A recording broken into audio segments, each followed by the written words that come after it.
ఖండించాలని Jainath BJP party మండల అధ్యక్షుడు లోక కరుణాకర్ రెడ్డి అన్నారు. జైనత్ మండల కేంద్రంలో ఆదివారం బీజేపీ పార్టీ మండల నాయకులతో కలిసి నిరసన కార్యక్రమం చేపట్టారు. రాహుల్ గాంధీ చిత్రపటాన్ని పట్టుకుని అంతర్రాష్ట్ర రహదారిపై నిరసన వ్యక్తం చేశారు. ఈ కార్యక్రమంలో ప్రధానమంత్రి నరేంద్ర మోదీ తల్లిపై చేసిన అనుచిత వ్యాఖ్యలను వారు ఖండించారు. మాతృదేవోభవ పితృదేవోభవ అని భావించే దేశంలో రాహుల్ గాంధీ స్త్రీలను గౌరవించకపోవడం సిగ్గుచేటని అన్నారు.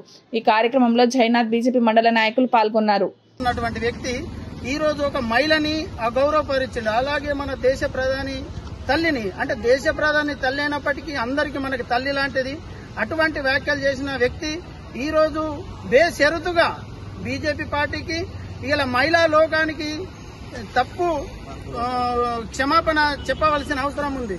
బీజేపీ ప్రభుత్వం అంటే మహిళలకు అన్ని విధాలు ఆదుకుంటుంది. ఇలా ఒక రాష్ట్రపతి సుఖ బీజేపీ ప్రభుత్వము చిన్న మన దళిత ఆదివాసీ గిరిజన మహిళను చేసినటువంటి ప్రభుత్వము, అటువంటి ఇవాళ చేసిన రాహుల్ గాంధీ క్షమాపణ బేషరతుగా చెప్పాలని జైనత్ మండల శాఖ తరఫున మేమందరం ఖండిస్తున్నాము. భారత్ మాతాకి నరేంద్ర మోడీ గారి నాయకత్వం వర్ధిల్లాలి.